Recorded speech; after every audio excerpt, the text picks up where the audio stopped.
నమస్తే రమగారు. నమస్తే జయ. రమగారు, ఏదైనా ఒక పెద్ద కథ చాలా రోజుల క్రితం నండూరి రామ్మోహన్ రావు గారు, ఈ పేరు నీకు తెలుసు కదా, వారి అమ్మాయి నాతో మాట్లాడారు. ఓకే. మా నాన్నగారు రాసిన ఫలానా కథ అని. ఆ ఫలానా ఏమిటో నేను ఎంత తనుకు వచ్చినా ఇప్పుడు నాకు గుర్తు రావటం. ఓకే, ఆ రోజు చెప్పారా తను? ఆ రోజు ఆవిడ మాట్లాడారు, ఆ పుస్తకం ఉందా మీ దగ్గర అని అడిగారు. కానీ నేను ఎలా పొరపాటు చేశానో ఆవిడ పేరు నేను ఫోన్లో నోట్ చేసుకోవాలి. ఆ తర్వాత కొన్ని వేల లక్షల కాల్స్ మెసేజ్ల్లో లక్షలు వేరే ఉన్నాయి, కానీ ఆవిడ పేరు మిస్ కొట్టేశాను. ఈ కథ చూసిన తర్వాత నేను చెప్పబోయే కథ చూశాక ఆవిడ చాలా గుర్తొస్తున్నారు. వాళ్ళ బోల్సేపు కబుర్లు చెప్పుకున్నాం మేము. ఓకే. ఎంతసేపు కబుర్లు చెప్పామో.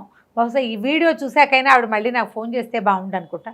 ఎట్లా మిస్ చేశానో అదే. ఒక్కోసారి ఏం చేస్తున్నానంటే తెలుగులో కొన్ని పేర్లు రాసి పెట్టుకుంటున్నా, కొంచెం సమీపంలో చూశాను, ఒక 3-4 నెలల గ్యాప్లో గుర్తుండి చూసేస్తాను. ఆవిడ నాతో మాట్లాడి ఈజీగా 1 సంవత్సరం అయిందని అనుకుంటున్నా. ఓకే. దాంతో మిస్ అయిపోయింది.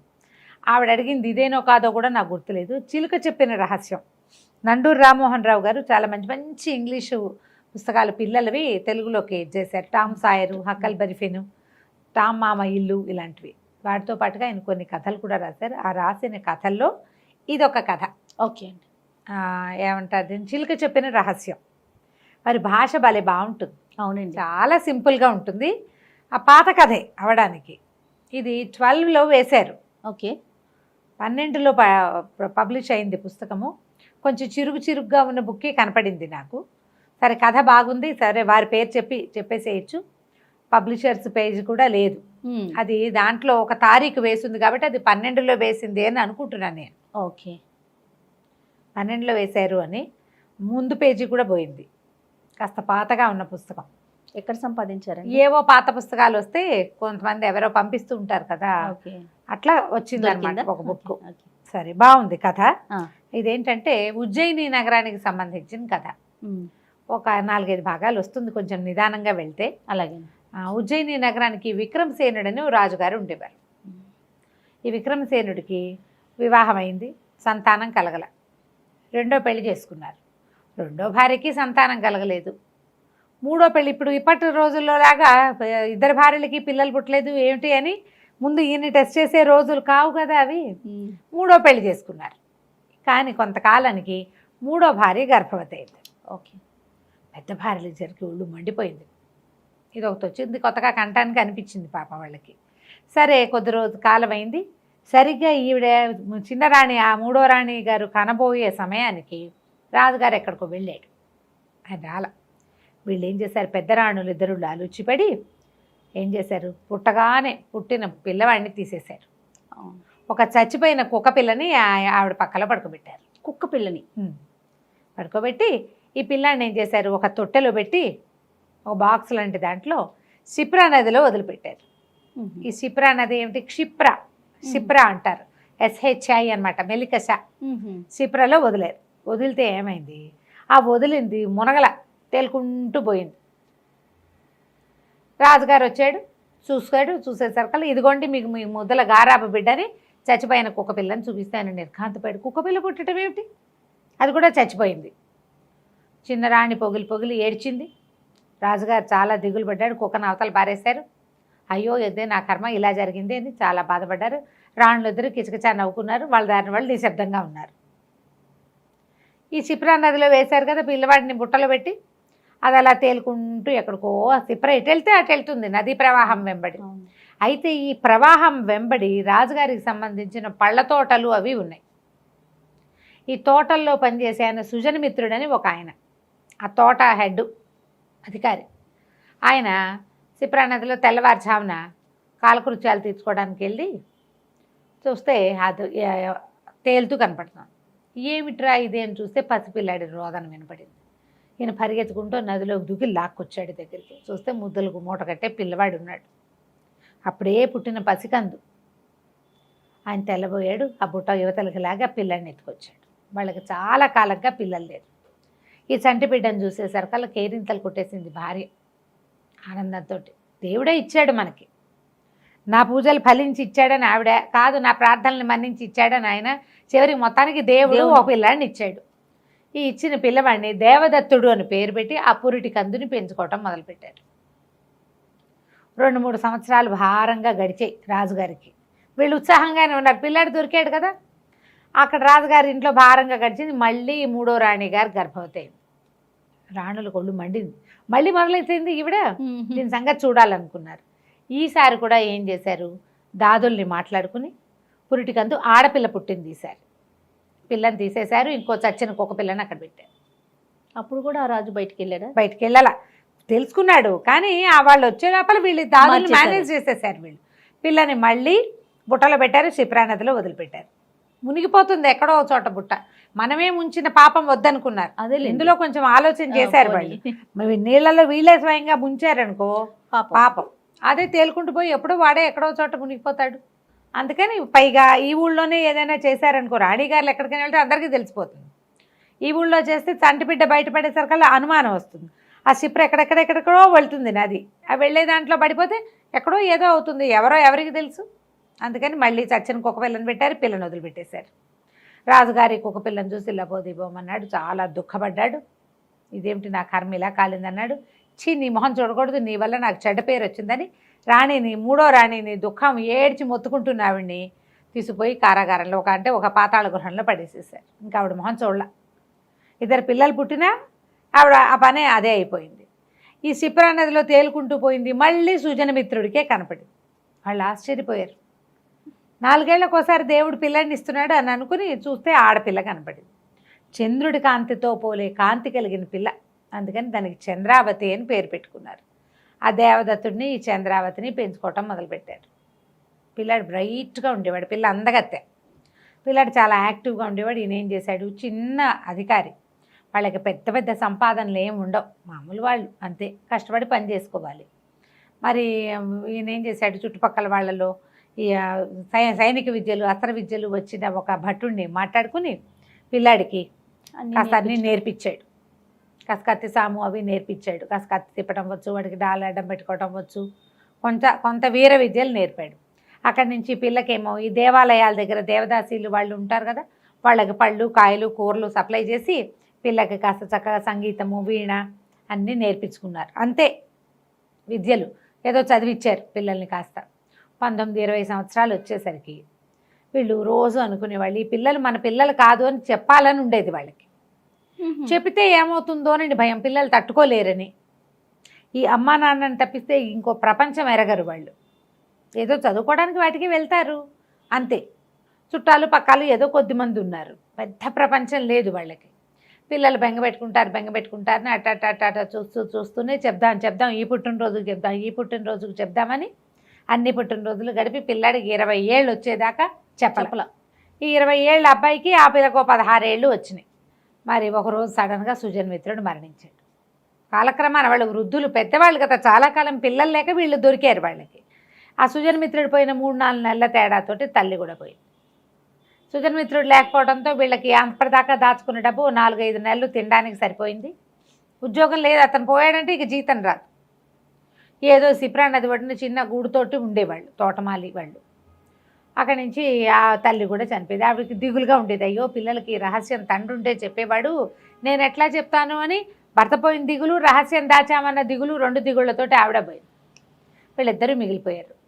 ఏదో ఉన్నవి మన్నవి పెట్టుకుని కొంతకాలం తిన్నాక పిల్లాడు ఏమన్నాడంటే, కుర్రాడు మరి ఎంతకాలం ఇలా ఉంటాము, నేను తోటల మీద వాటి మీద పని చేయలేను, ఏదో వేరే విద్యలు నేర్చుకున్నాం, రాజుగారు చాలా గొప్పవాడని అందరూ చెప్పుకుంటారు, రాజు దగ్గరికి వెళ్ళి ఏదైనా పని చూసుకొస్తానని చెప్పి వెళ్ళాడు. చెల్లెలకి వెళ్ళేసరికల్లా సరే చాలా పొడుగు ఆజానుబాహువుగా ఉంటాడు ఈ దేవదత్తుడు.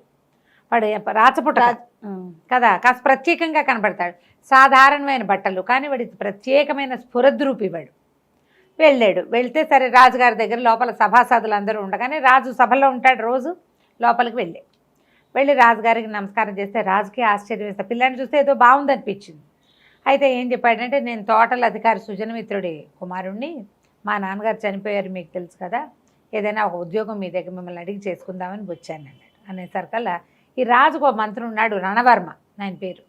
ఆయనకి ఏంటంటే ఇలా చిన్న వాళ్ళంటే ఆయనకి గిట్టదనమాట. పైగా డైరెక్ట్గా రాజుని అడిగితే ఆయనకు నచ్చలు. నన్ను కదా ఆశ్రయించాలి మంత్రిని, ఎడేం ఉద్యోగాలు పోసు కూర్చోలేదు, పొమ్మన్నాడు. పాపం అనేసరికల్లా ఇతను అన్నాడు, మా తండ్రి మిమ్మల్ని ఆశ్రయించి బతికాడు, బతికిన నాళ్ళు మీకోసమే పనిచేశాడు. ఆయన అకస్మాత్తుగా మరణించి ఆయన సంతానాన్ని మమ్మల్ని ఆదుకునే పని రాజుదే కదా. పైగా నాకు తోటమాలి పని వద్దు, నాకు రణ విద్యలు వచ్చు, అస్త్రశస్త్ర విద్యలు వచ్చు. కావాలంటే పరీక్ష చేయండి, మీరు ఏ పని ఇచ్చినా సంతోషంగా చేస్తాను. నేను కాకుండా మా చెల్లెలు కూడా ఉంది, మేమిద్దరం బతకాలి కదా, మరి మా తండ్రి మీ సేవలోనే మరణించాడు కదా అంటే ఆయన ఏదో కసురుకున్నట్టు మాట్లాడతాడు మంత్రి. మాట్లాడేసరికల్లా కుర్రాడు అంటాడు, నువ్వు నోరు మూసుకో, నేను నీతోటి మాట్లాడటం లేదు. నువ్వున్నప్పుడు నేను నీతో మాట్లాడాలి, నేను రాజు ఉన్నప్పుడు నీతో ఎందుకు మాట్లాడాలి, నువ్వు నా మధ్యలో ఎందుకు వస్తావు? రాజుకి సేవకుడికి మధ్యలోకి నువ్వు రావడానికి లేదు, నేను ప్రజల్లో ఒకడిని, నువ్వు మాటలు మానేస్తే మేము మాట్లాడుకుంటాము అనేసరికల్లా ఆయన అన్నాడు, బంధించండి బెండి అనేసరికి కత్తి దూసాడు ఈ అబ్బాయి. కత్తి దూసి, నేను యుద్ధాన్ని నాకు అసలు కత్తి దుయ్యాలనే లేదు, కత్తి దూసేలాంటి పరిస్థితి తీసుకొస్తున్నాడు ఇతను, కావాలంటే టెస్ట్ చేసుకోండి అని చెప్తున్నా కదా, పరీక్షించండి, నాకు అవకాశం ఇవ్వాలి కదా, నాకు ఒక విద్య వచ్చు, పరీక్షించి నాకు సరిపడా ఉద్యోగమే ఇవ్వండి, పరీక్షించి నేను ఓడిపోతే పోనీ మేము ఇవ్వమని చెప్పచ్చు అనేసరికల్ రాజుగారు కొంచెం తెప్పరిల్లి మంత్రిని ఆగమని ఏమన్నాడు, సరే నువ్వు ఎవరితోటైనా పోరాడగలవంటే పోరాడతానన్నాడు. సరే ఇంచుమించుగా నీ వయసు వాడే ఉన్నాడు, రణవర్మ కొడుకు, ఓకే, జయచంద్రుడు.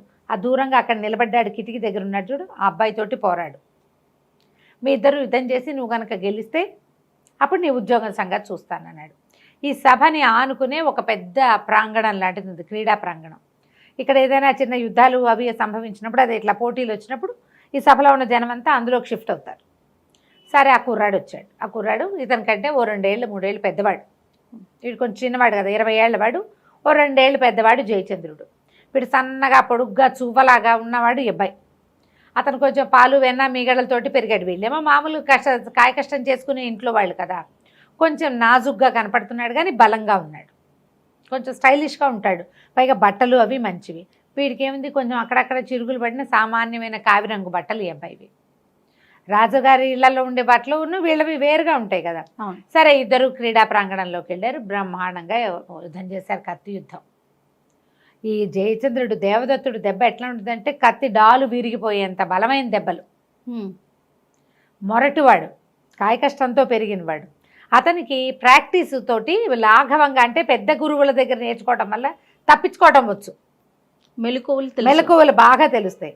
వాడి మెలకువతోటి వీడు బలంతో చచ్చేలా యుద్ధం చేశారు. ఒక దశలో ఇద్దరి కత్తులు విరిగిపోయింది.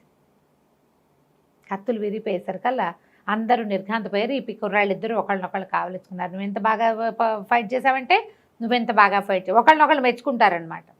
రాజుగారు చాలా సంతోషించి ఏమన్నాడు, అశ్వదళానికి అధిపతిని చేస్తున్నాం, అశ్వశాల అధ్యక్షుడు, గుర్రాలు కొనటం అమ్మటం ఇలాంటి పనులు చేయాలి, ఈ పనులలో ఉండమని పెట్టుకున్నారు.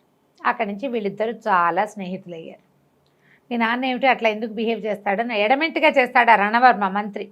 ఆయన అంతే, ఆయన ధనం లేని వాళ్ళని మనుషుల్లాగా చూడు, పైగా వేరు చిన్న జాతులు అంటే పని చేసుకునే వాళ్ళు కదా, వాళ్ళ మీద ఒక చిన్న చూపు నీకు అంటాడు. నాకు అలాంటివి ఏం లేవు, నా ఉద్దేశం అది కాదు, మనుషులు ఎవరైనా మనుషులే, మనం వేసుకునే బట్టల్లాగా మనం వేసుకునే జాతులు కూడాను అని చెప్తాడు. ఆ రోజు నుంచి వీళ్ళిద్దరూ చాలా ఫ్రెండ్షిప్గా ఉంటారు, జయచంద్రుడు దేవదత్తుడు. రణవర్మకి చాలా మంటగా ఉంటుంది కానీ సరే ఏదో అవకాశం, కొడుకు గెలవకపోవటం ఓడిపోవటంతో సమానంగా భావిస్తాడు. వాడితో మాట్లాడద్దు వెళ్ళొద్దు అంటాడు కానీ వీడు బెండ్ ఎక్కుర్రాడు. వీళ్ళిద్దరూ కలిసి తిరుగుతూ ఉంటారు బాగా, ఉద్యోగంలో చక్కగా స్థిరపడతాడు. 7-8 నెలలు 10 నెలలు అయిపోతుంది. ఒకరోజు జయచంద్రుడు దేవదత్తుడిని కలవడానికి వాళ్ళ ఇంటికి వెళ్తాడు. అక్కడ ఈ అమ్మాయిని చూస్తాడు, చంద్రావతి పిల్ల, మహాందమైన పిల్ల, చాలా అందంగా ఉంటుంది, చక్కగా వీణ వాయిస్తుంది. ఇక ఆ అమ్మాయికి అతుక్కుపోతాడు. ఈ అబ్బాయి ఈ పిల్లతో ప్రేమలో పడతాడు. చెప్తాడు, మీ చెల్లెని ప్రేమించాను అంటే మీ నాన్న మా పిల్లని చేసుకోవడానికి ఒప్పుకోడోయ్, మీ నాన్న ఒప్పుకోడు అంటాడు. చూద్దాం అనుకుంటారు. ఇది ఇలా ఉంటుండగా ఒక విచిత్రమైన సంఘటన జరుగుతుంది. దేవదత్తుడిని అశ్వశాలాధిపతిగా చేశారు, అశ్వశాల అనకూడదు, అశ్వదళాధిపతిగా చేశారు. ఈ అశ్విక దళాలు ఏం చేసేవాడు, ఇతను గుర్రాలను కొనేవాడు, పాత గుర్రాలను నమ్మించేసేవాడు, కొత్త గుర్రాలని బ్రీడ్ చేయించడము, ఆ తర్వాత గుర్రాల మీద వీళ్ళకి వెళ్ళడానికి అంటే గుర్రం మీద ఉండే యుద్ధం చేసేందుకు ఒక దళాన్ని యుద్ధం చేశాడు. సంవత్సరంలో చాలా మార్పులు చేశాడు. ఏడాది గడిచింది. ఈ ఏడాదిలో జయచంద్రుడు చంద్రావతితో ప్రేమలో పడ్డాడు. వస్తూ పోతూ ఉండేవాడు వీళ్ళింటికి. ఆ అమ్మాయి కూడా అతనంటే ఇష్టపడడం మొదలుపెట్టింది. బాగుంది, రోజులు గడుస్తున్నాయి. అయితే ఈ అబ్బాయికి స్నేహాలు ప్రేమలు హడావిడి అబ్బాయికి లేదు, దేవదత్తుడికి లేదు. అతనికి చెల్లెల్ని చూసుకోవటం, తన ఉద్యోగం చూసుకోవటం, హుందాగా చక్కగా ఉండేవాడు.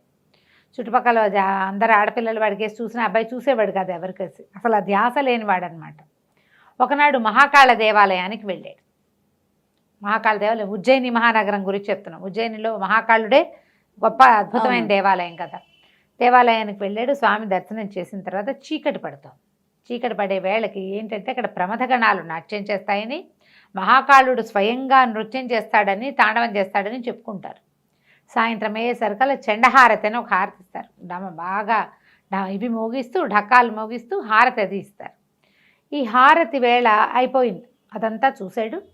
సరే ఆ ప్రసాదం ఏదో ఇస్తే అది చేత్తో పుచ్చుకుని అట్లా దేవాలయం వెనక వైపుకి నడిచాడు. ఊరికే చల్లని గాలి వస్తుంది. పౌర్ణమి దాటిపోయింది. పౌర్ణమి వెళ్ళిపోయి చివరి 10 రోజులు గడిచేసరికల్లా వెన్నెల తగ్గిపోతుంది. కను చీకటిగా ఉంది. సాయంకాలం 6:30 ఆ ప్రాంతానికి చీకటి పడిపోయింది. ఇతను వెళ్తుంటే దేవాలయం వెనకాల పెద్ద పురాతనమైన మర్రి చెట్టు ఒకటి ఉంది. పగలు చూస్తేనే భయం వేస్తుంది. మహాదట్టమైన చెట్టు, అది కదులుతూ ఉంటే అదేదో విరుచుకుపడేలా లాగా కనపడుతుంది అనమాట. ఆ చెట్టు కింద ఎవరో కూర్చున్నారు. ఎవరో ఒక ఆయన సాక్షాత్తు వీరభద్రావతారం లాగా ఉన్నాడు. విభూది పుండ్రాలు, తర్వాత ఏమో గట్టిగా జటలు బిగించి కట్టుకున్నాడు. పక్కన ఒక దండం. పెద్ద పర్సనాలిటీగా కనపడుతున్నాడు కానీ పొట్టివాడు ఆయన, ఎత్తరి మనిషి కాదు. విశాలమైన భుజాలు అవి. అసలు వీరభద్రావతారమే బాస్పట్ల వేసుకుని కూర్చున్నట్టుగా కనపడింది. దగ్గరికి వెళ్ళి నమస్కారం చేశాడు. సిద్ధపురుషుడు ఎవరో. ఆయన కళ్ళు తెరిచి అదే పనిగా చూసేసరికి చిన్న బెదురు వచ్చింది లోపల. ఇట్లా గురుస్థానంలో ఉన్న వాళ్ళు మనకేసి చూస్తే మనకి టెన్షన్గా ఉంటుంది, ఏదో చెప్పబోతున్నారని. అయితే ఏమన్నాడు, ఎలా ఉన్నావు అని అడిగాడు. ఆయన ఉరుగుతున్నట్టుంది ఆయన గొంతు. సరే, మీ చెల్లెలు నువ్వు ఉద్యోగం చేస్తున్నావు, బాగుంది. అయితే తోటమాలి బిడ్డలు ఏమైనా నమ్ముతున్నావా అని అడిగాడు. నిర్ఘాంతపోయాడు. అదేమిటి, తోటమాలి పిల్లల్ని కామా మేము? పడిపోయింది లోపల, డక్కు పడింది అనమాట. తోటమాలి బిడ్డలు అని చెప్పుకుంటున్నావు, నమ్ముతున్నావా అని అడిగితే కాదు అని అర్థం, అంతే కదా. అప్పుడు పాదాలు పట్టుకున్నాడు. అయ్యా నన్ను రక్షించండి, మాకు తెలీదు, సుజన్మిత్రుడే మా తండ్రిగా అని మేము అనుకుంటున్నాము. ఆయన తండ్రి కాదు అని అనుకోవడం నాకు సుతరాము ఇష్టం లేదు. ఆయనే నా తండ్రిగా ఎల్లగా ఎప్పటికీ నాకు ఆయనే కావాలి. కానీ అనుకుంటున్నావా అంటే కాదన్న ఒక భావం మీ మాటలో వినపడుతోంది. ఈ రహస్యమా, అది మాకు ఎట్లా తెలుస్తుంది, మేము ఎట్లా తెలుసుకోగలుగుతాం అంటే చాలా సాహసకృత్యాలు చేయాలన్నాడు అన్నాడు ఆయన. అనేసరికల్లా ఇతనికి కుర్రాడికి ఏంటంటే అట్లా ఏవో చేయాలని ఊహ. ఓహో, సాధారణ మగపిల్లలాగా అమ్మాయిల కేసు చూసి ఏదో సరదాపడి అలాంటి వేషం లేదు వీడి దగ్గర. ఒక విపరీతమైన ఆసక్తి ఉన్నవాడు. అది ఒక చిన్న లివింగ్లో ఉండటం వల్ల అట్లా లోపల దబాయించి పెట్టి ఉండింది. ఏదైనా చేసేయాలంటే అవకాశం ఏదో పైకి ఎక్కేయాలి, ఓ తాడో పురికొస్తైనా కనపడితే అది పుచ్చుకెక్కుతారు. ఏమీ లేని నున్నటి గోడ మీద ఊహలు ఎట్లా వస్తాయి? ఏదో ఒక ఉద్వేగం ఉంటుంది లోపల. దానికి ఆసరా ఒకటి, ఏదైనా ఒక మెట్టు, ఒక తాడ ఆసరా, ఒక సహాయం, ఒక చెయ్యి, ఒక సలహా వస్తే అప్పుడు ఈ లోపల ఎంతూసియాజం ఉన్నవాళ్ళు పైకి ఎగురుతారు. లేకపోతే ఉన్న పరిస్థితులతో రాజీ పడి ఉండాలి. అబ్బాయికి రాజీ పడే ధోరణి లేదు. సాహసాలు చేయాలంటే చేస్తానన్నాడు. సాహసం అనగానే రక్తం ఉరకలేసింది బడికి. ఏదైనా చేస్తానన్నాడు. అయితే ఈయన ఏమన్నాడు, ఇక్కడికి 100 ఆమడల దూరంలో సింహగిరి అని ఒక కొండ ఉంది. చాలా పెద్ద కొండ, కానీ దాని గోడలు అద్దంలా నున్నగా ఉంటాయి. పైకి ఎక్కలేరు ఎవరు. కొండ ఎట్లా ఉంటుంది, అద్దంలా ఉంటుంది, ఎగిరి దిగిరిగా ఉంటుంది, ఈజీగా ఎక్కుతారు. అవును, ఏదో కొండలో కొంత ప్రాంతం ఎక్కలేని తనంగా ఉంటుంది, నూనెపెక్కిపోయి. మొత్తం కొండంతా అద్దంలా ఉంటుంది అంటున్నాడు ఈయన. మానవ మాత్రులు ఎక్కలేరు. ఆ కొండ కొసన ఒక పెద్ద కోట. ఆ కోటకి రాక్షసుడు ఒక రాజు. రాక్షసుడే దానికి రాజు. వాడెవడంటే మన బకాసురుడి వంశంలో చివరివాడు, రాక్షస జాతిలో ఆఖరివాడు. వాడు ఇంకా బతికే ఉన్నాడు. వాడు అక్కడ రాజ్యం చేస్తున్నాడు. ఆ ప్రాంతవాసులు ఎవ్వరూ ఆ కొండెక్కలేరు, కొండెక్కరు, కోటకు వెళ్ళరు, విరుచుకు తింటాడు వాడు. అయితే వాడి దగ్గర, వాడి లోపల ఒక పెద్ద బృందావనం, అంటే ఒక మన ఏమనాలి దాన్ని, బృందావనం, ఒక వనం, ఉద్యానవనం. ఆ ఉద్యానవనంలో ఒక మహాద్భుతమైన ఫలవృక్షం, దానికి బంగారు పంజరంలో వేళ్లాడుతున్న ఒక మాట్లాడే చిలక. ఆ చిలకకి నీ రహస్యం తెలుసు, దానికి భూత భవిష్యత్ వర్తమానాలన్నీ తెలుసు, నీ సంగతి దానికి తెలుసు, అది చెప్తుంది. ఈయనకి తెలీదు, ఆయనకి తెలుసు కానీ చెప్పల, అక్కడికి వెళ్ళాలి. ఆ, సరే, ఇప్పుడు ఆ కొండ రాక్షసుడు వీళ్ళని ఎట్లా సాధించటం? ఉపాయం ఉందన్నాడు ఆయన. ఉపాయం ఉంది, నేను చెప్తానన్నాడు. వీడికి ఒక ఉద్వేగం, చూస్తే చుట్టుపక్కల ఎవ్వరు లేరు, చీకటి పడిపోయింది. ఆ హారతి అయ్యాక జనం అంతా వెళ్ళిపోతారు. ఈయన ప్రసాదం తింటూ చెట్టు వెనకాలకు వచ్చాడు ఇతను. సరే చెప్పమన్నాడు. చెప్పంటే విక్రమాదిత్యుడు ఈ రాజ్యానికి ప్రభు, ఒకప్పుడు ఉజ్జయిని మహాసామ్రాజ్యాన్ని పరిపాలించినవాడు. ఆయనకి కాళికాదేవి వరప్రసాదంగా ఒక కత్తి లభించింది, చంద్రహాసం. దాని పేరు కాలకీల. మహాద్భుతమైన కత్తి. ఆ కత్తి ఎవడి చేతిలో ఉంటే వాడే రాజు, వాడే కింగు, వాడు జయించేయగలడు. ఆ ఖడ్గాన్ని దాచిపెట్టారు. అది ఎక్కడుంది? మహాకాళ మందిరంలో ఉన్న నందీశ్వరుడి కింద ఉంది. ఆ నందీశ్వరుడిని గనక కదిపితే ఆయన కింద ఆ కత్తి దొరుకుతుంది. ఓకే, నువ్వు గనక ఆ కత్తి తీసుకొస్తే, ఆ కత్తి తీసుకుని రావడానికి కూడా మార్గం ఉంది. నా దగ్గరికి తెస్తే ఆ కత్తికి మహిమాన్వితమైంది, అది చాలా శక్తులు ఉన్నాయి. నేను ఒక ప్రత్యేకంగా ఆ కత్తిని సిద్ధం చేస్తా. ఆ కత్తితోటే ఆ రాక్షసుడు చచ్చిపోతాడు. వాడి చావు ఈ కత్తితోటి ఉంది. అందుకే వాడు చావల. విక్రమాదిత్యుడు వెళ్ళిపోయాడు, కానీ విక్రమార్కుడు వెళ్ళిపోయాడు, వీడు ఉండిపోయాడు, ఈ రాక్షసుడు. అనేసరికి అలా తెల్లబోయాడు. మహాకాళ మందిరంలో నంది, ఎంత పెద్ద నంది, ఆయన కింద ఉంటామేమిటి? పైగా మహాకాళ మందిరం నుంచి కత్తి పుచ్చుకుని తీసుకెళ్తారంటే ఒప్పుకుంటారు, ఎట్లాగండి అన్నాడు. దానికి ఇంకో మార్గం ఉంది, అది కూడా చెప్తానన్నాడు.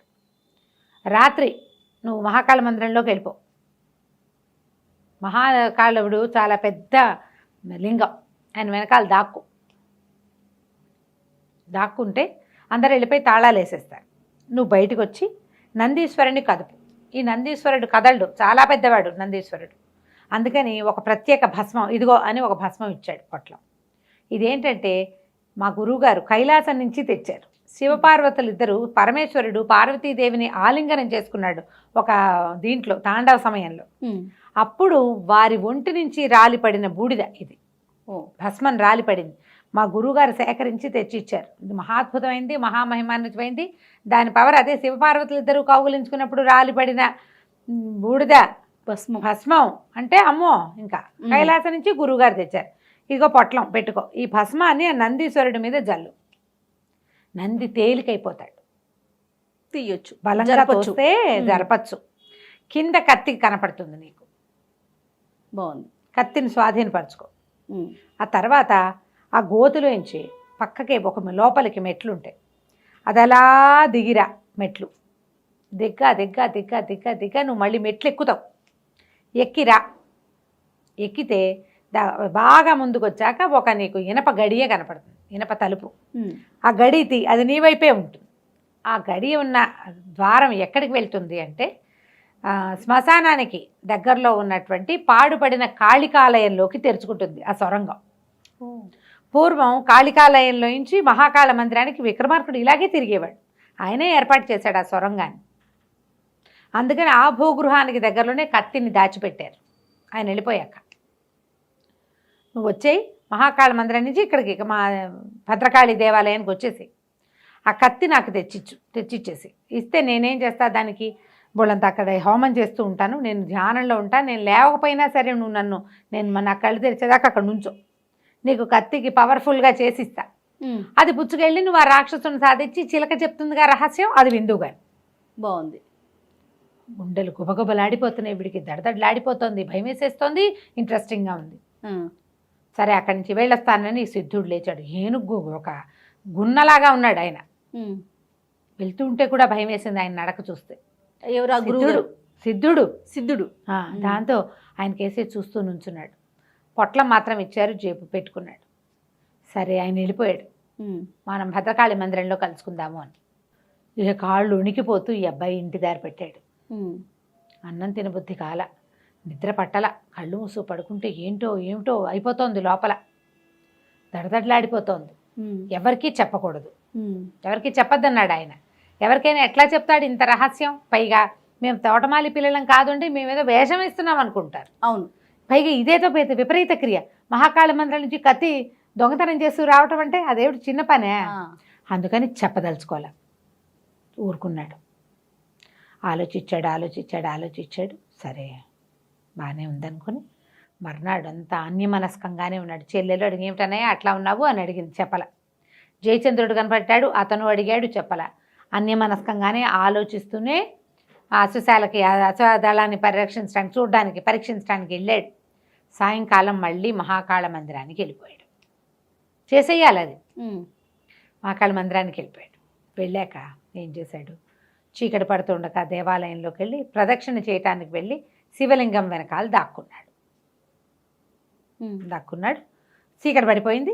7 అయ్యేసరికల్లా గుడి మూసేసి అందరు వెళ్ళిపోయారు. నిర్మానుష్యంగా స్వామివారి దగ్గర వెలిగించినటువంటి శివలింగం దగ్గర వెలిగిస్తారుగా దీపారాధనలు. వాకిట్లో పక్కన వీళ్ళు శివపార్షదులకి చేతుల్లో పెట్టినటువంటి కాగడాలు, ఆ వెలుగులో మహోజ్వలంగా కనపడుతోంది మహాకాళ మందిరం.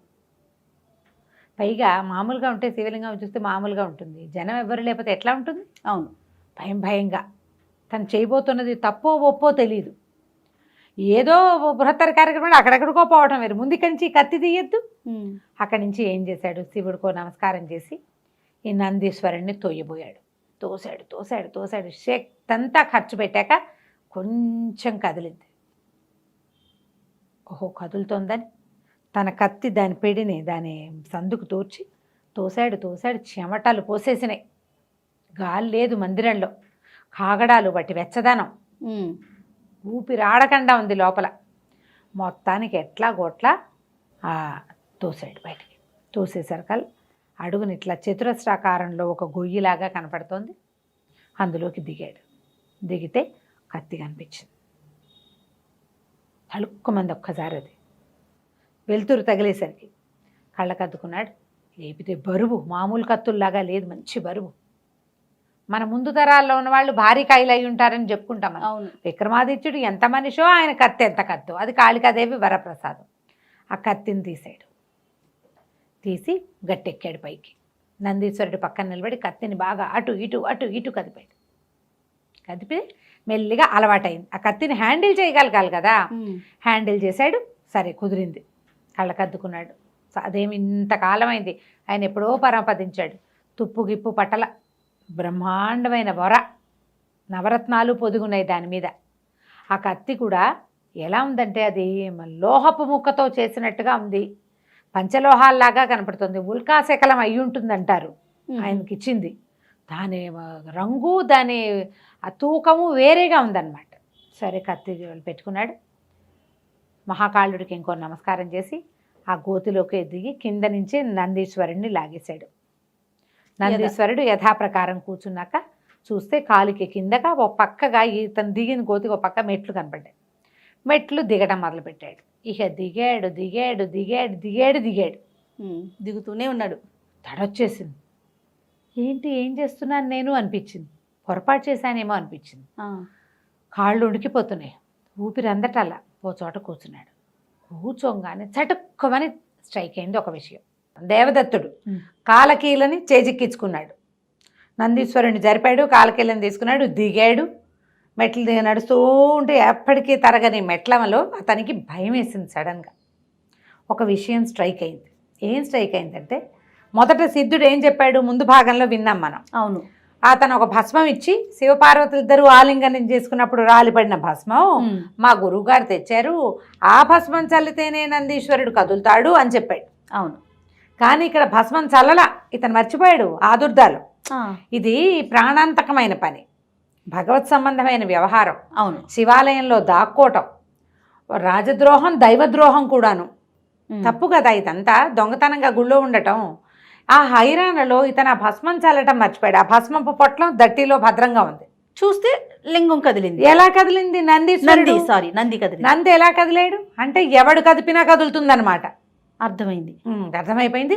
వీడెవడో నాకు అబద్ధం చెప్పాడు, నన్ను ఇందులో ఇరికించటం కోసం దైవము, శివాలయము, శివుడు, హిమాలయాలకు వెళ్ళటాలు లేదా కైలాసానికి వెళ్ళటం మా గురువుగారు, నేను సిద్ధుండి నీ జీవిత రహస్యాన్ని దొంగ నాటకం ఆడాడు అని అనిపించేసింది. తప్పు చేశాను, దైవాపరాధన చేశాను, నందీశ్వరుడి మీద నమస్కారం చేయాలి కానీ ఆయన కదిపి చేయకూడదు. ఏం చేయాలో తెలియలే. కానీ కాలకీల మాత్రం చేతిలో ఉంది. ఇదేం కల కాదు, ఇది కాదు, ఖచ్చితంగా మనం చేసాం. సరే ఇంకా గుండె దిటపు చేసుకున్నాడు. ఆ సిద్ధుడి సంగతి చూడాలనుకున్నాడు. ఇక నడవటం మొదలుపెట్టాడు. అట్లాగే కాళ్ళు ఉనికిపోతూ, గుండెలు దడదడలాడుతూ, భయంగా, పాపభీతితోటి, దైవాపరాధం చేశామేమోనన్న బెంగతోటి నడవగా నడవగా నడవగా నడవగా నడవగా చివరికి అతనికి గోడ చీకటిగా ఉంది, ఒక గోడ మొహానికి తగిలింది. అతనికి ఉలిక్కి పట్టాడు. మనమైనా సడన్గా మొహానికి అడ్డం వస్తే ఏం చేస్తాం? మెట్లు దిగుతుంటే సడన్గా ఏదైనా అడ్డం వస్తుందని ఊహించాం కదా. ఆ మెట్ల చివర ఒక ఇనప తలుపు, తడిమి చూశాడు. అది పెద్ద తలుపులాగా ఉంది. గడియ లోపల భాగంలోనే పెట్టుంది. లోపల అంటే ఈ వైపు గడి వేశారు. సరే ఆ గడియని జరిపాడు. జరిపితే అది ఎట్లా ఓపెన్ అవుతోంది, ఇట్లా పైకి తెరుచుకుంటోంది తలుపు. బాగా ప్రయత్నం చేసి అతి కష్టం మీద ఏనాటిదో ఆ తలుపు దాన్ని కదిపితే అది ఇట్లా భూమి మీద నుంచి, అంటే ఒక ఫ్లోర్ మీద నుంచి ఇట్లా పైకి వెళ్ళినట్టుంది. ఆ పైకి ఎక్కడానికి ప్రయత్నం చేశాడు. అది ఒక పెద్ద పురాతనమైన దేవాలయం. పాడుగొట్లాడుతూ కనపడుతోంది. కొంత వెలుగుంది. ఈ తలుపు ఎప్పుడైతే తీసాడో వెలుతురు కనపడుతోంది అతనికి. ఓకే. అంతా ఒక రకంగా ఈ మెట్లంతా కూడా గబిలాల వాసన అది ఉన్నాయి. మధ్యలో మానవ కపాలాలు కూడా తగిలినాయి ఇతనికి చేతులకి. నేను కూడా అలాగే అయిపోతానా, నాలాగే ట్రై చేసిన వాడు ఎవడైనా ఇలా అయిపోయాడా, భయం వేస్తుంది. అనుమానాలు కదా, అనుమానాలు. అక్కడి నుంచి చూస్తే వెలుగు వచ్చాక అతనికి చుట్టూతో అంతా పరిశీలిస్తే ఏదో ఒక సమున్నతమైన విగ్రహం దాని వెనకాల తను ఉన్నట్టుగా తెలుస్తుంది. మంత్రాలు లాంటివి ఏవో సన్నగా ధ్వనులు వినపడుతున్నాయి, కాగడాలు ఉన్నాయి, కొంచెం ధూపపు వాసన వస్తోంది. దీపారాధన, ధూపము, తర్వాత ఏమో కాగడాల వాసన, అది తెలిసింది. మెల్లిగా పైకి ఎక్కాడు. ఎక్కి వెళ్ళేసరికల్లా ఒక జేజి విగ్రహం అమ్మవారిది, చాలా పెద్దది. దాన్ని చుట్టుకుని, ఆ విగ్రహాన్ని చుట్టుకుని ముందుకెళ్ళాడు. ముందుకెళ్తే ఒక పాడుగొట్లాడుతోంది, అమిత పాతది పెద్ద మహాకాళి విగ్రహం, నాలిక చాచి భీకరాకారంలో ఉన్నటువంటి చండిక విగ్రహం అది.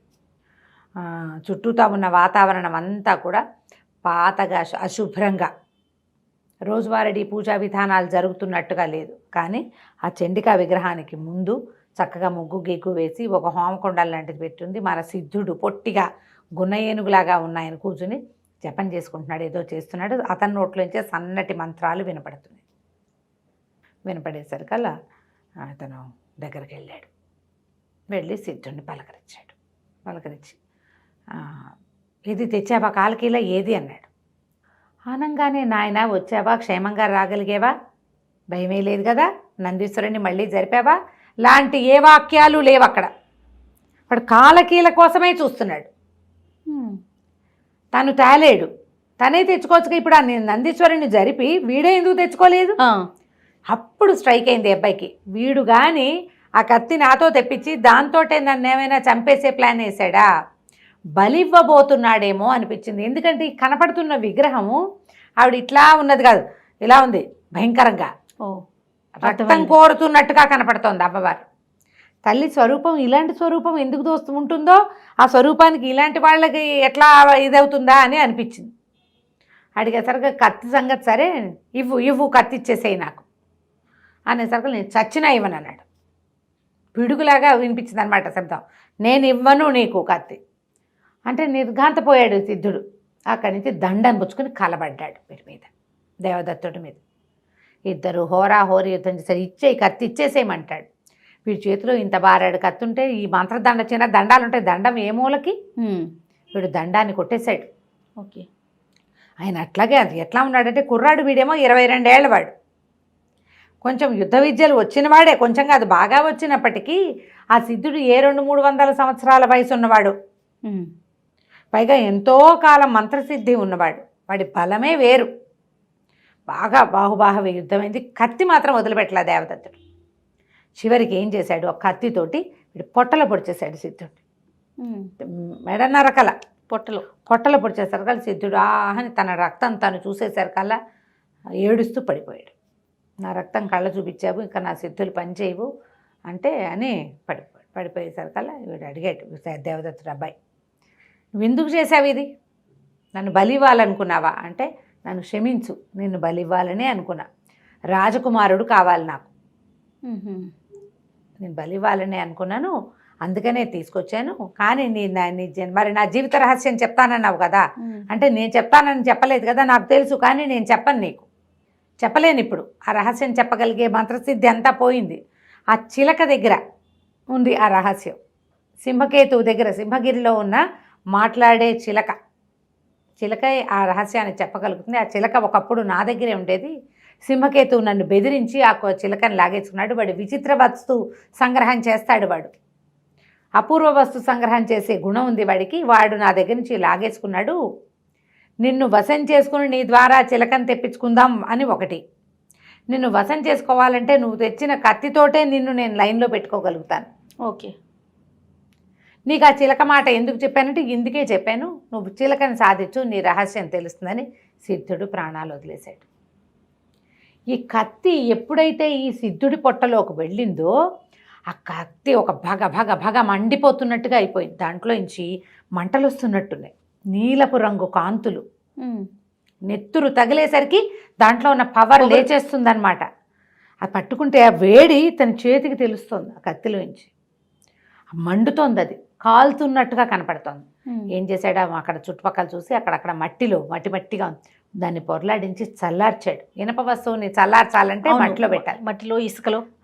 మట్టిలో పెట్టి పొరలాడించి తర్వాత ఏం చేశాడు, తన దట్టి పెట్టి శుభ్రంగా తుడుచుకొని వరలో పెట్టుకున్నాడు. ఆ మహాకాళికి దండం పెట్టి అక్కడ ఉన్న చండికా విగ్రహానికి బయటకు వచ్చేసాడు. ఇంటికి నడుచుకుంటూ వెళ్ళిపోయాడు. ఇతనికి సింహకేతువు, సింహగిరి అడ్రస్ అంతా తెలుసు, ఈ సిద్ధుడు చెప్పాడు. ఇక వెళ్తే నిద్ర లేదు, నిద్ర పట్టదు, ఏం చెయ్యాలో తెలీదు. అక్కడెక్కడికో వెళ్ళి తన జీవిత రహస్యం తెలుసుకోవాలనే ఉంది. అన్యమనస్కంగా ఉన్నాడు. వాళ్ళ చెల్లెలు ఏమిటన్నాయా అట్లా ఉన్నావు, రాత్రి నిద్ర పట్టలేదా, ఏమైనా ఆలోచిస్తున్నావా, అదే ఇదా అని అడిగింది. ఏమీ లేదన్నాడు. మరి మర్నాడు జయచంద్రుడు ఉన్నాడుగా, ఇతని ఫ్రెండ్, ఆ జయచంద్రుడిని అడిగాడు, ఏమిటో అలా ఉన్నావు, ఏదైనా అమ్మాయి వల్ల పడ్డావా, ఎవరినైనా చూసావా, రాజకుమార్తెలను ఎవరైనా చూసి వాళ్ళ ప్రేమలో పడ్డావా, అతను వాడికి ప్రేమలో పడే గోల అడుగుతుంటే ప్రేమ గీమా నాకు అలాంటివి ఏమీ లేవు, అవేమీ లేవన్నాడు. కానీ ఇతను ఏదో డల్గా ఉన్నాడు అని వాళ్ళకి తెలిసింది, చెల్లెలకి తెలిసింది, ఫ్రెండ్కి తెలిసింది. 4 రోజులు గడిచాక ఇతను ఏం చేశాడంటే సవివరంగా జయచంద్రుడికి ఉత్తరం రాశాడు. ఇట్లా ఒక సిద్ధుడు చెప్పాడు, మరి నేను ఆ రహస్యం తెలుసుకోవటం కోసం నేను ప్రయాణమై వెళ్ళిపోతున్నాను అని చెప్పాడు. చెల్లెళ్ళకేమో నేను దేశాంతరం ఊరికే అంటే దేశాటనకు వెళ్తున్నాను, ప్రపంచాన్ని తెలుసుకోవడానికి వెళ్తున్నాను, జయచంద్రుడు నీకు సహాయంగా ఉంటాడు, 10 రోజుల్లో తిరిగి వస్తానని చెల్లెలకు రాశాడు. మా చెల్లెల్ని జాగ్రత్తగా చూసుకోమని ఇతనికి ఉత్తరం రాసేసి 2 ఉత్తరాలు ఇద్దరికి చెరో పక్కన అందేలాగా ఏర్పరిచి వెళ్ళిపోయాడు. దేశాటన అతను ఏమనుకున్నాడంటే మనకేమో ప్రపంచం చూసి తెలుసుకోవాలని ఉంది, అవును, ఈ చిలకేదో రహస్యం చెప్తుంది, ఇది చెప్పాడు సిద్ధుడు. 2 తెలిస్తే మన జన్మ రహస్యము తెలుస్తుంది అని చెప్పేసి చక్కటి పంచకళ్యాణి గుర్రం ఉంది, అతను అశ్వశాలకి దానికి అధిపతిగా ఉన్నాడు కదా, అవును, ఆ మంచి గుర్రాన్ని తీసుకుని వెళ్ళిపోయాడు. ఊరంతా హోరెత్తిపోయింది. కుర్రాడు మాయమయ్యాడు. రాజు కూడా ఉత్తరం రాశాడు, నేను దేశాటనకు వెళ్తున్నాను, నాకు చెల్లెల్ని కొంచెం జాగ్రత్తగా చూసుకోండి, దేశాటన పూర్తయ్యాక మళ్ళీ వచ్చి మీ కొలువులో చేస్తాను. రాజుకి రోజు అబ్బాయిని చూస్తున్నాడు, ఆయన కొడుకే పాపం సంతోషంగా ఉండేది. ఇంత చేదోడు వాదోడుగా ఉన్న కుర్రాడు అతను వచ్చాక అశ్వదళం ఎంత ఇంప్రూవ్ అయింది అవన్నీ తలుచుకుని రాజు కొంచెం బాధపడ్డాడు. జయచంద్రుడు దిగులు పడ్డాడు. ఒక బాగా సంతోషించింది ఏమంటే రణవర్మ జయచంద్రుడు తండ్రి, వీడి పీడ విరగడైంది అని ఏమన్నాడంటే, చూసావా నేను చెప్పాను అతను నమ్మదగిన మా కుర్రాడు కాదని, నువ్వు వినలేదు, ఎప్పుడో వాళ్ళ చెల్లెలు కూడా లేచకపోతుంది, అలాగే నువ్వు వాడితో ఫ్రెండ్షిప్ మానేసి ఆయన కేకలేశాడు. తండ్రి కేకలేశాడు, కానీ జయచంద్రుడికి వాళ్ళ నాన్న చెప్పిన మాటలు నచ్చలేదు. చాలా దిగులుగా ఉన్నాడు. పోయి అమ్మాయి చెల్లెల్ని చూసి వచ్చాడు. అతని చెల్లెల్ని వెళ్ళొద్దన్నాడు, కానీ వాళ్ళ నాన్న వెళ్ళేవాడు. రాజుగారు ఏం చేశాడు, ఆ అమ్మాయికి కావాల్సినవన్నీ సంభారాలని వాళ్ళే రాజధాని మన అంతఃపురం నుంచి చూసేలాగా ఏర్పరచుకుని పెట్టుకున్నారు. ఈ బయలుదేరిన మనవాడు దేవదత్తుడు ఏం చేశాడో ఎలా చేశాడో బోలెడంత కథ ఉంది. ముందు బయలుదేరి అలా దాటుకుంటూ వెళ్ళాడు. ఒక్కొక్క ఊరు దాటుతూ వెళ్ళి చాలా పెద్ద ఎడార్లని దాటి మధ్య విపరీతమైన ఎండగా ఉన్న ప్రాంతంలో ఎడార్లను దాటి ఒక నదీ పరివాహక ప్రాంతానికి చేరితే అక్కడ ఉన్న పల్లెపట్టులో కనపడినటువంటి ఒక కుర్రాడు ఏం చెప్పాడంటే, మేఖల ఆ నది పేరు. ఆ నది ఒక ఊరిని చుట్టుకుని ఉంది, మేఖలావతి అంటారు ఆ ఊరిని. ఆ మేకలావతి అని ఊరు చాలా బాగుంటుందని ఇక్కడ 2-3 రోజులు విశ్రాంతి తీసుకోవచ్చని చెప్పాడు. ఇప్పటిదాకా ఈ అబ్బాయి రాత్రిళ్ళు పడుకోవడం తప్ప ఏ పట్టణంలోనూ విశ్రాంతి తీసుకోవాలి. అవును.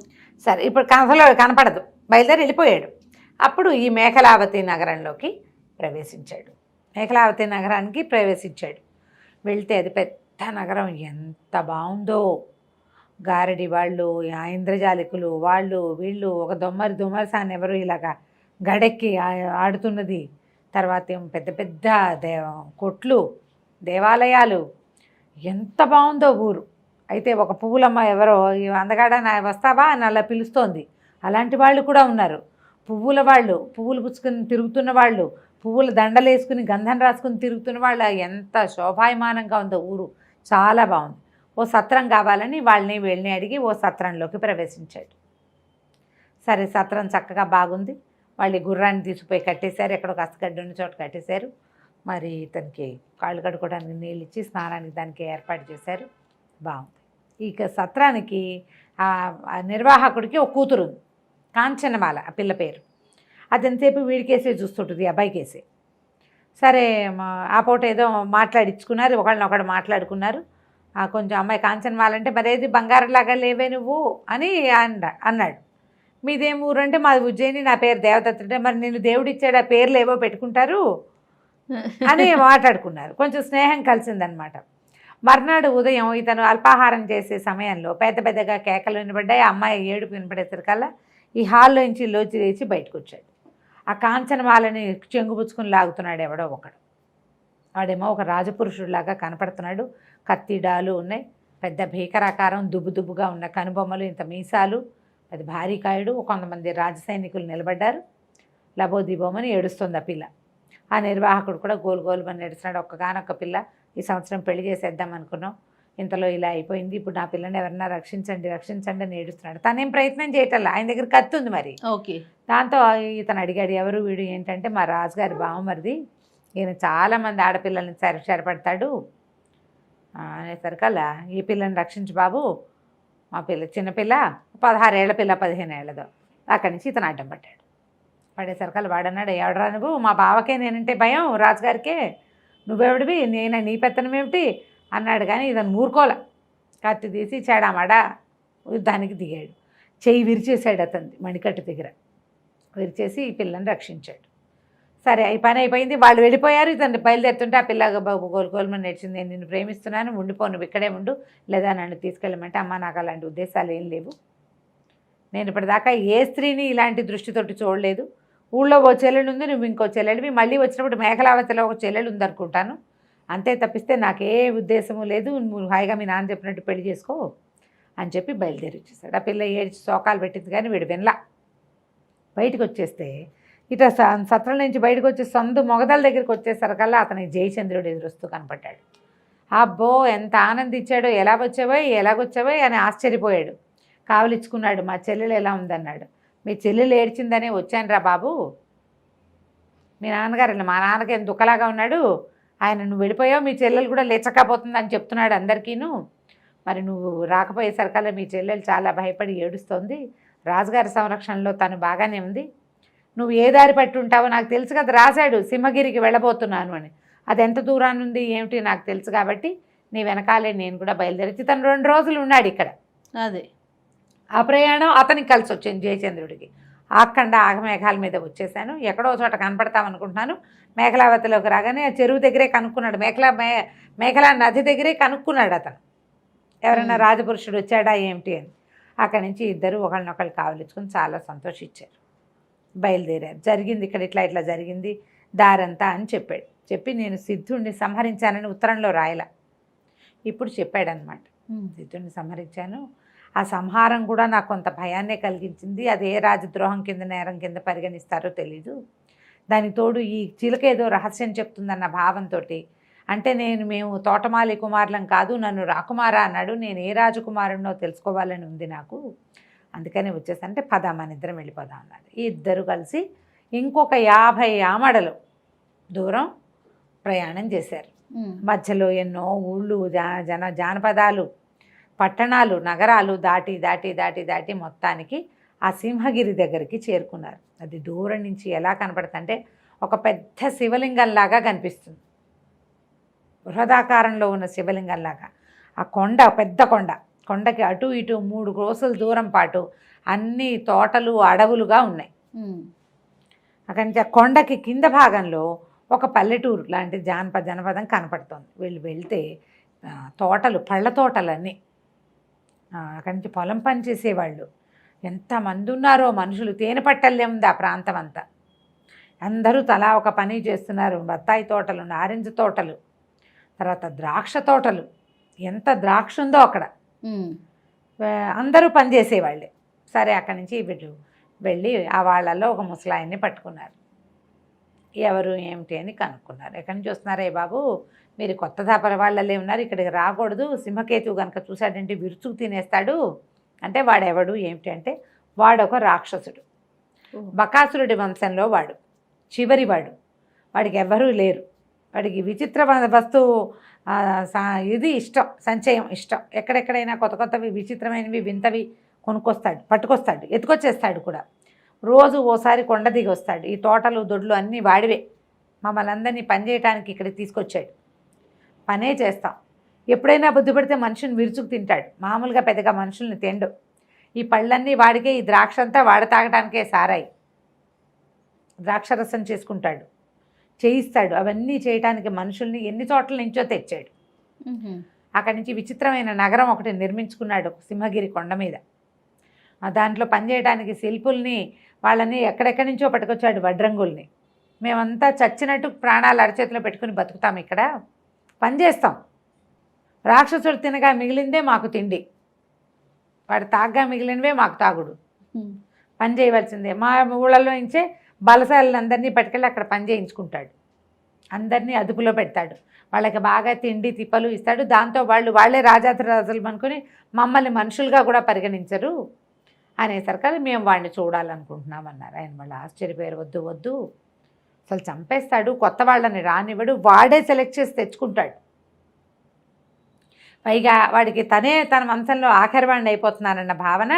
అందుకని ఇటీవల కాలంలో గొప్ప పని చేశాడు. 4 ఏళ్ల క్రితం కాశ్మీర రాజకన్యకని తీసుకొచ్చాడు పెళ్లి చేసుకుని సంతానాన్ని పొందటానికి. ఆ పిల్లేమో ఒప్పుకోదు. దాంతో 4 ఏళ్ల నుంచి ఆ అమ్మాయిని ఒప్పించడం కోసం ఆలోచిస్తున్నాడు. అనగానే వీళ్ళిద్దరూ ఆలోచించేసుకున్నారు. ఓ పని చేయొచ్చని మేము మనస్తత్వ శాస్త్రజ్ఞులం అని చెప్పారు. ఇప్పుడు నీకు ఇంకోళ్ళకి మనసు లేదనుకో, మీ ఇద్దరికి భావాలు కలుపుతాం మేము. ఇలాంటివి చెప్పారు. చెప్పేసరికి వాళ్ళు అన్నారు, నువ్వు అసలు సింహగిరిలోకి తను రానివ్వడు మిమ్మల్ని అని వీళ్ళు తను గట్టిగా చెప్పినా వినలేదు. సరే మా దారి మేము చూసుకుంటాం. ఆ సింహగిరి ఏమిటి, అది ఎట్లా నున్నగా అద్దంలా ఉంటాయి గోడలు. ఆ కొండ ఎక్కలేరు ఎవరు. దానికి ఒకే ఒక్క మార్గం ఉంది, మెట్ల మార్గం. ఆ మెట్ల మార్గానికి అతను కట్టుకున్నవి ఆ మెట్లు. దానికి అద్దంలా చేయించాడు. బల్లి కూడా ఆ కొండ మీదకి పాకలేదు. అంతా అద్దం వల్లే ఉంటుంది. ఎవడైనా దాని మీదకి ఎక్కబోయినా తెలిసిపోతుంది వాళ్ళకి. ఆ మెట్ల మార్గానికి ఎంత కాపలా ఉందో. దానికి ఒక గుహా మార్గం లాగా ఉంటుంది. దాంట్లో అతను ఒప్పుకున్న వాళ్ళే వెళ్ళాలి కానీ కొత్త వాళ్ళు వెళ్ళడానికి వీల్లేదు. లోపలన్నీ విచిత్రమైన వస్తువులు ఉంటాయి అనేసరికి సరే రేపు ఉదయం ప్రయత్నం చేస్తాం, వాడిని ఒప్పించే లోపలికి వెళ్ళి ఎందుకు చూద్దామనుకున్నారు. అసలు విషయం తెలిసింది కదా, ఇతను కాశ్మీర్ రాజకన్యకని తెచ్చుకున్నాడు. అక్కడి నుంచి ఈ ముసలి తాతని మమ్మల్ని మీ ఇంట్లో ఉంచుకో, ఈ ఒక్క రాత్రి మాకు ఆతిథ్యం ఇవ్వు, చాలా దూరం నుంచి ప్రయాణం చేసేస్తాం అంటే భయపడ్డాడు. కానీ ముసలాయన్ని ఒప్పించారు. ఓ రూపాయి బిళ్ళిచ్చి, బంగారం కాణం ఇచ్చి, నాన్న వాళ్ళ దగ్గర కాయిన్స్ తెచ్చుకున్నారుగా. అక్కడి నుంచి ఆ లోపల ఊళ్ళోకి వెళ్తే ఆ ముసలావిడ ఒప్పుకోలే. బాబోయ్ వీళ్ళని ఉంచుకున్నామని తెలిస్తే మన్నే చంపేస్తాడయ్యా, ఆశపడద్దని గట్టిగా అన్నది. కానీ సరే మెల్లిగా ఈ కుర్రాళ్ళు వీళ్ళ రాజపురుషుల్లాగా కనపడుతున్న వీళ్ళ సౌందర్యము, ఇద్దరు అందమైన వాళ్ళు, కుర్రాళ్ళు చిన్నతనం బాగా. సరే ఏదో ఆ ముచ్చటకి అట్ట పెట్టుకున్నారు. మా ఇంట్లో ఉన్నామని మాత్రం చెప్పొద్దన్నారు. చెప్పొద్దని చక్కగా రాత్రి తినబెట్టారు, భోజనం, పడుకున్నారు. తెల్లవారు లేచి స్నానం పానం చేసుకున్నాక చేరుకో గుర్రమో తమ గుర్రాలని నడిపించుకుంటూ వెళ్ళి ఏ కొండ మెట్ల మార్గం దగ్గర అయితే వెళ్ళొచ్చని వీళ్ళు చెప్పారో ఈ తోటలు దొడ్లు అన్నీ దాటుకుని అక్కడికి వెళ్ళారు. వెళ్ళేసరికి అక్కడ పెద్ద ఇంత బాణ పట్టుండి పెద్ద వికృతాకారం ఉన్న ఒక కాపలదారుడు ఉన్నాడు. వాడు అక్కడ అధ్యక్షుడు. వాడి దగ్గర ఒక 12 మంది సైనికులు ఉన్నారు. ఎవర్రా మీరు, పొండి పొండి అన్నాడు. కాదు, మేము సింహకేతువుని చూడడానికి వచ్చాం, మేము మనస్తత్వ శాస్త్రజ్ఞులు. అంటే అలాంటిది ఒకటి ఉందా అన్నాడు. ఉంది, అలాంటిది మీరు రాజుగారు అంటే సింహకేతువు ఒక రాజకన్యకని తెచ్చాడని, ఆమె అతనితో వివాహానికి ఒప్పుకోవట్లేదని తెలిసే వచ్చాం. ఆ అమ్మాయికి ఇతని మీద మనసు వచ్చేలాగా చేస్తాం మేము. అలా చేయగలరా అన్నాడు. చేయగలమన్నారు వీళ్ళు. చేయగలము, అదొక తత్వం. అంటే వీడు ఏమన్నా, నాకు కూడా రామ్మొలక్కాయ లాంటి పిల్ల మీద మనసు అయింది, అది ఒప్పుకోవట్లేదు, దాన్ని కుదురుస్తామంటే నీకేం బ్రహ్మాండంగా ఉన్నావు, నిన్నెందుకు ఒప్పుకోవద్దు, బ్రహ్మాండంగా ఒప్పిస్తాం, ముందు రాజుగారి పని చూడండి, తర్వాత నీ పని చూస్తాం అనేసరికి వాడికి ఉత్సాహం వచ్చింది. ఉండండి మీరు ఇక్కడే ఉండండి, నేను పైకి వెళ్ళి చెప్పొస్తానండి. మెల్లిగా వాడి బాణబజ్జ మోసుకుంటూ మెట్లన్నీ ఎక్కి పైకి వెళ్ళాడు. వెళ్ళాక కిందకు వచ్చాడు మళ్ళీ.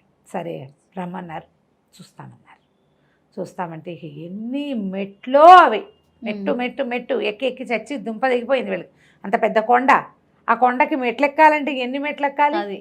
ఇలా మలుపులు ఈజీగా టకటకాల ఎక్కెళ్ళిపోవటం కాదు, పైది కిందకి ఏం కనపడదు, మలుపు తిరిగితే కానీ తర్వాత మెట్లు కనపడదు. అట్లా ప్లాన్డ్గా చేయించాడు. శత్రువులు చొరబడ్డానికి వీలు లేకుండా, తనని సంహరించడానికి ఎవ్వరూ రావడానికి వీలు లేకుండా.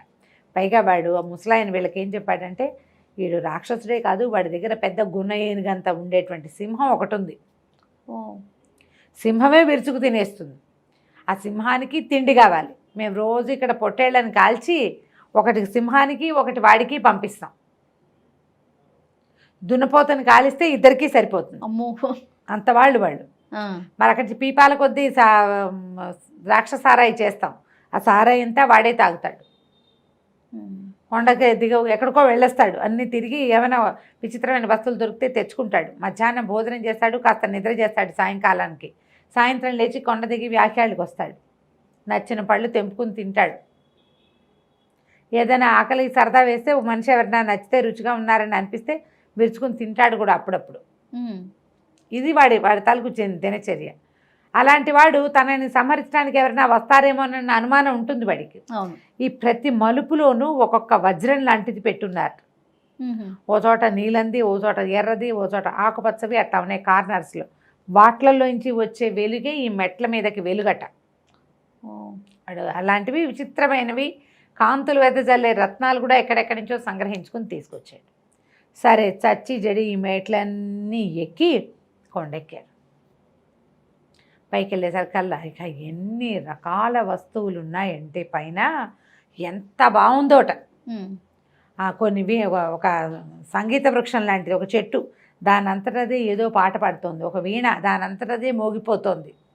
ఏమిటో పిట్టలు, పక్షులు, శిల్పాలు, అన్ని వింతలు విచిత్రాలు, జలయంత్రాలు, అన్ని వింతలు విచిత్రాలు. ఎక్కడెక్కడ మంచి మంచి ఉంటే అవన్నీ తెచ్చుకుంటాడనమాట. ఎంత బాగుందో అవన్నీ చూసి అట్లా అట్లా అట్లా అట్లా అవన్నీ చూసి అవన్నీ దాటుకుంటూ సభాభవనం దగ్గరికి వెళ్ళేసరికల్లా పెద్ద అరుపు వినపడింది. ఇంతెత్తున్న సింహం, ఎంతెత్తుందో అది, అంత సింహాన్ని వీళ్ళ జీవితంలో చూడలేదు ఎప్పుడు. అది కాస్త పెద్దగా బొబ్బరించి దూకపోతే ఆ పక్కన నిలబడిన ఒక మహాపురుషుడు, ఒక అతను దాన్ని వద్దు ఆగు ఆగు అని ఆపాడు. ఆ సింహాన్ని ఆపిన వాడు వీళ్ళు ఎట్లా ఊహించారు రాక్షసుడు అంటే, మిడిగుడ్లు, బాణబొజ్జ, భీకరాకారము, జుట్టు వేళ్లాడిపోతూ అలా ఎలాగో ఊహించారు. కానీ వీడు అక్కడ అట్లా లేడు. వీళ్ళ మీద ఇంకో 2 అడుగులు, అడుగున్నర ఎత్తున్నాడు, దానికి తగినంత లావున్నాడు, చక్కగా ఆభరణాలు, వీళ్ళు పుర్రెలు కపాలాలు వేసుకుంటున్నాడేమోనని భావించారు. పుర్రెలు లేవు, కపాలాలు లేవు, రత్నహారాలు ధరించున్నాడు. వాడు చూస్తే రాక్షసుడిలాగా లక్షణాలు లేవు అసలు.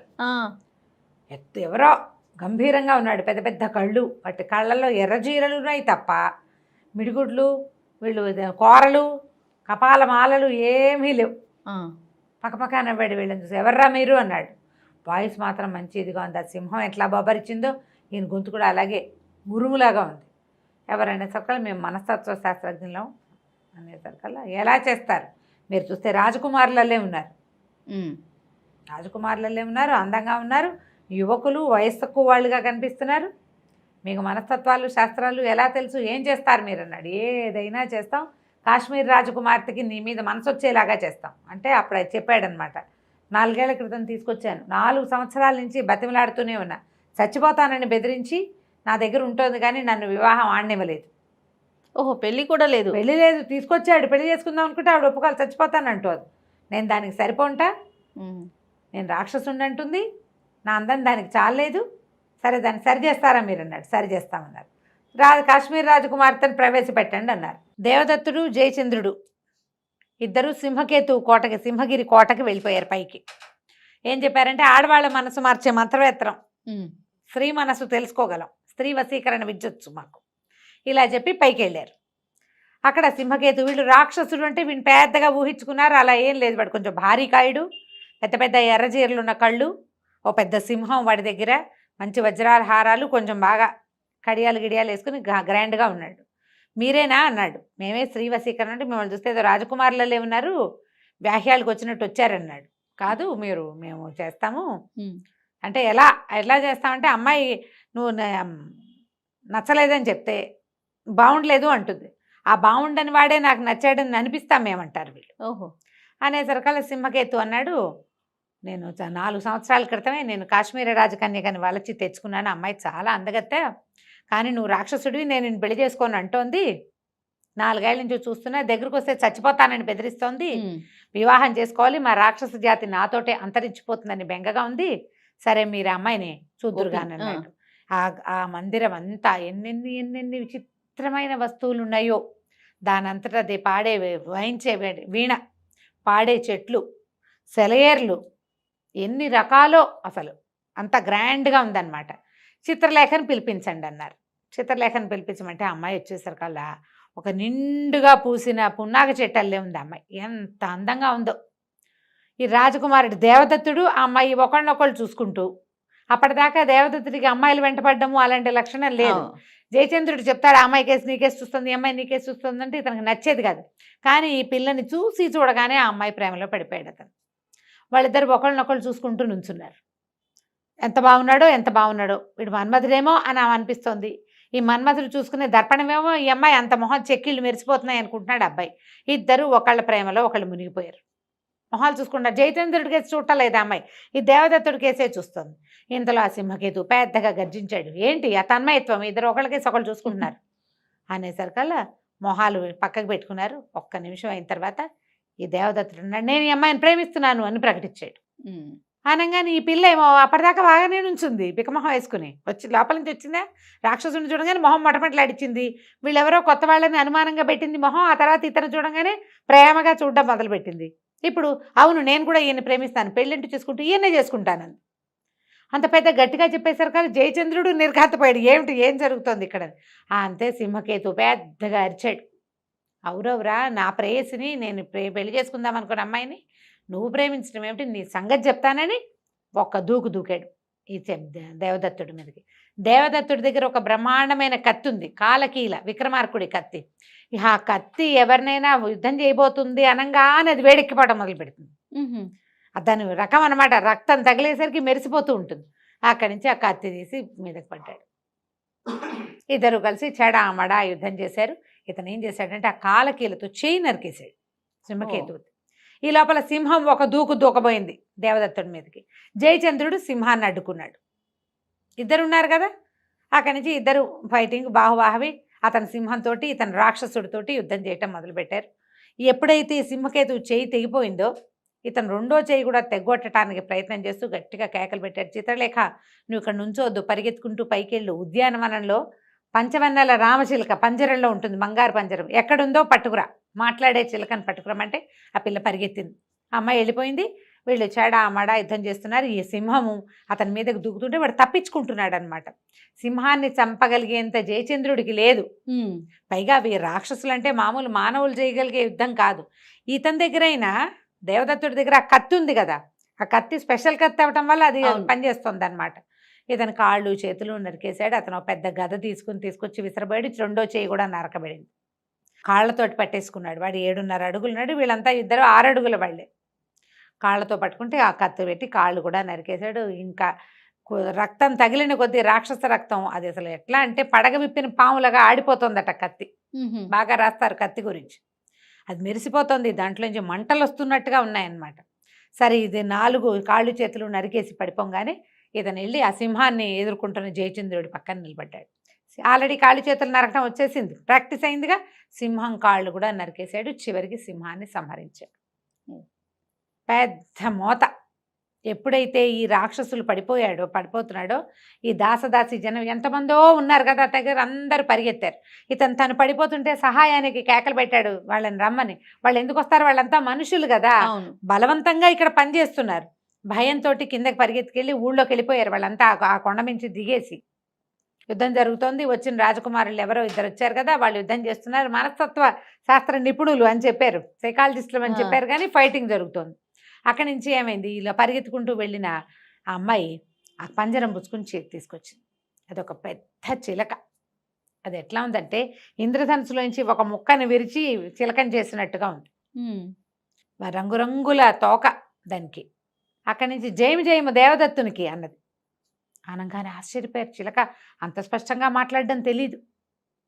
అయితే ఎప్పుడైతే వీడు పడిపోయాడో, పడిపోగానే రాక్షస జాతి అంతరించింది చిత్రలేఖ అని అరిచాడు. కాదు, అంతరించలేదని చెప్పింది చిలక. ఇతను చిత్రలేఖకి చెప్తున్నాడు, అయిపోయింది వీడితో ఆఖరి రాక్షసుడు. వీడేమిటి చిత్రలేఖను ఎందుకు తెచ్చుకున్నాడు? పెళ్లి చేసుకుని ఇంకో పిల్లాడి కంటే రాక్షస జాతి ముందుకెళ్తుందని. ఇక సంతానం లేదు, చచ్చిపోయాడు కదా. కేకలు పెట్టేసరికల్లా కాదు, మానవులలో అంతర్భాగంగా ఉంటారు రాక్షసులు. ఇప్పటిదాకా రాక్షసులు వేరు మనుషులు వేరు అనుంది. వీడు పోయాడు, వీడి గుణాలు ఆల్రెడీ మనుషుల్లోకి ఎక్కిపోయినాయి. ఓహో, మానవుల్లో దానవ గుణాలు ఉండవు, ఉంటాయి రాక్షస గుణాలు. అలా కలిసిపోయి ఎవడు మనిషో ఎవడు రాక్షసుడో తెలుసుకోలేకుండా అయిపోతుంది అన్నది. అనగానే తన చిలక దగ్గరికి పరిగెత్తుకొచ్చాడు. ఆ పంజరంలో ఉన్న చిలకకి నమస్కారం చేశాడు. నువ్వేనా సిద్ధుడు చెప్పిన చిలక అన్నాడు. నేనేనంటే నా జన్మరహస్యం నీకు తెలుసా అని అడిగాడు. తెలుసు, కానీ ఇప్పుడు చెప్పను. దానికి సమయం సందర్భం కావాలి, వెళ్ళిపోదాం పద. ఇంతలో ఏమైంది, కింద నుంచి ప్రజలంతా కేకలు పెట్టుకుంటూ కొండ దగ్గరకు వచ్చారు. వీళ్ళేమో ఆ చిలకని చేత్తో పుచ్చుకుని ఆ చిత్రలేఖని వెంబడి పెట్టుకుని దిగేశారు. పైన రాక్షసుడు మరణించాడు, సింహం మరణించింది. సైనికులంతా పారిపోయారు. ఆ చిత్ర విచిత్ర వస్తువులన్నీ అక్కడే ఉండిపోయింది. కిందకి దిగిరాగానే దేవదత్తుడు ప్రకటన చేశాడు, రాక్షసుడిని సంహరించాం. పైనున్న సంపద అంతా, ఆ కొండ మీద ఉన్న సంపద అంతా మీ ఊరు వాళ్ళదే. మీరే కష్టపడి ఇక్కడ వ్యవసాయం చేసి పళ్ళ తోటలు పెంచి భూమిని తవ్వి ఎన్నో రకాల పనులు చేసి సంపద అంతా సృష్టించారు. ఆ సంపద అంతా మీదే. ఏ ఏ దేశాల నుంచి మిమ్మల్ని ఇక్కడికి తీసుకొచ్చాడో మీ దేశాలకు వెళ్ళిపోండి. ఈ రాత్రి ఉత్సవం చేసుకుందాం. ఇతన్ని సంహరించిన సందర్భంగా రేపొద్దున మాకు 4 గుర్రాలు పుంజు ఒక రథాన్ని సిద్ధం చేయండి. మా దారిని మేము వెళ్ళిపోతాం. ఈ ప్రాంతము, ఈ కొండ, అందులో ఉన్న సంపద పూర్తిగా మీదే, మాకేమీ అక్కర్లేదు. చిత్రలేఖను రక్షించాను, వాళ్ళ అమ్మ వాళ్ళ ఇంటికి పంపించేస్తా. నేను ఒక చిలకని మాత్రం తీసుకెళ్తున్నాను. నేను ఈ చిలక కోసమే ఇంత దూరం వచ్చానని చెప్పాడు.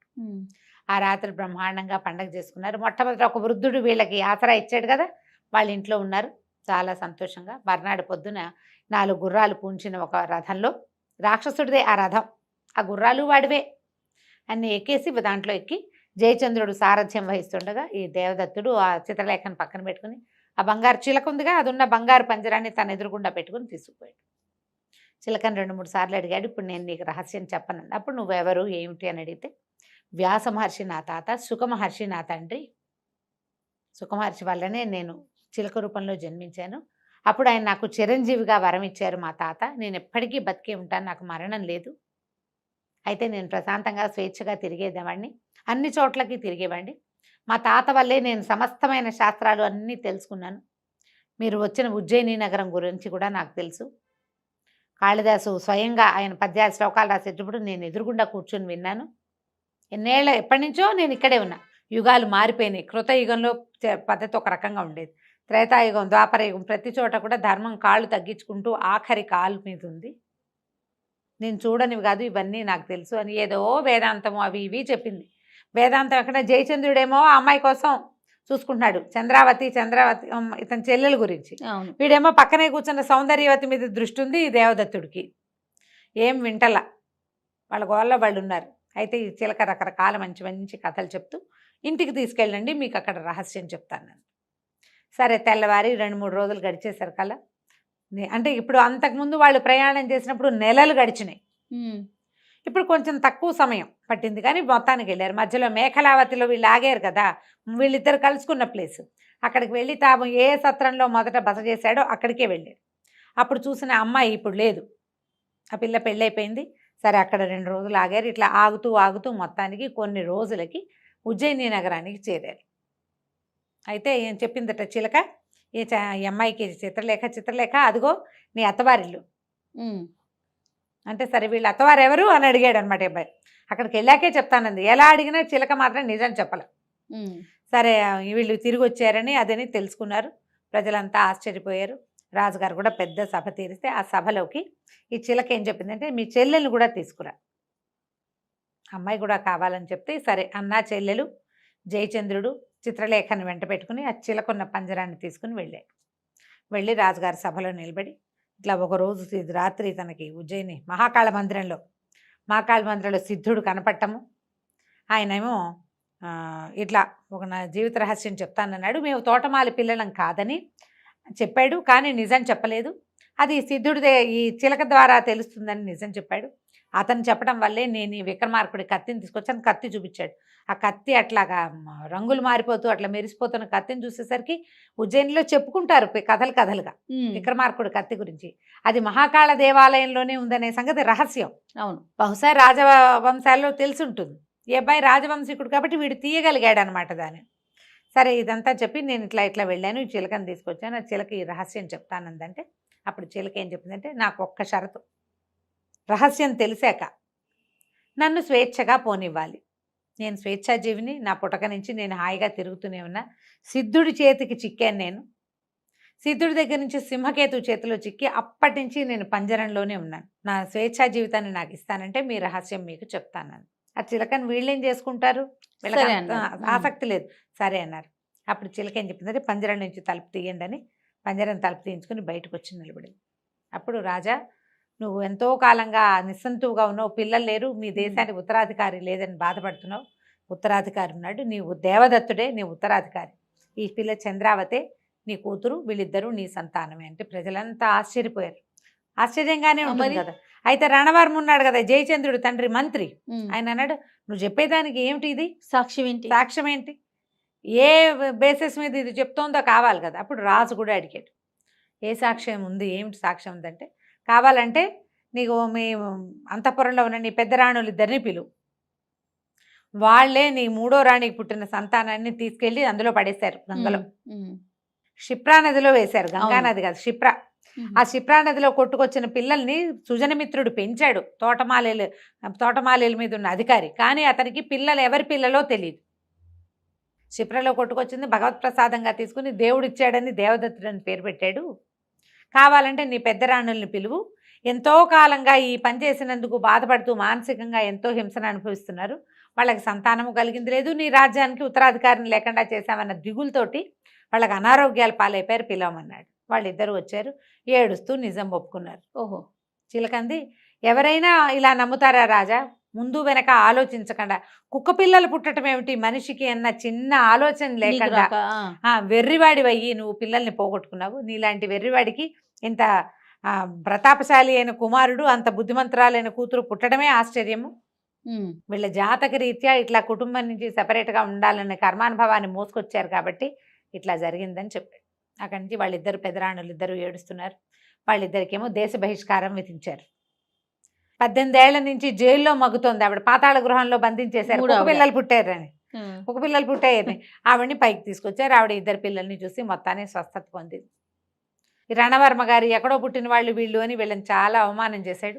కానీ ఇప్పుడు క్షమించండి ఒప్పుకొని వాళ్ళ అమ్మాయిని, రాజుగారి అమ్మాయిని మంత్రిగారి అబ్బాయికి ఇచ్చి పెళ్లి చేశారు.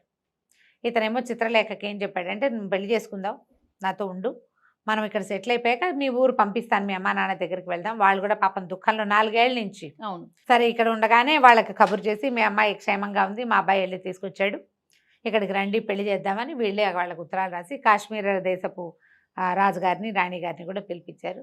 2 వివాహాలు ఏకకాలంలో చేశారు. ఒకేసారి పెళ్లి చేసుకుని ఇతను ఈ రాజ్యానికి, ఉజ్జయిని మహానగరానికి, కాశ్మీర రాజ్యానికి కూడా రాజు అయ్యాడు దేవదత్తుడు. జయచంద్రుడు మంత్రిగా 2 రాజ్యాల్లోనూ తన ప్రతిభ చూపిస్తూ ఎంతో కాలం ముందుకెళ్ళారు. కథ కంచికి మనం ఇంటికి. సూపర్. నమస్తే. నమస్తే.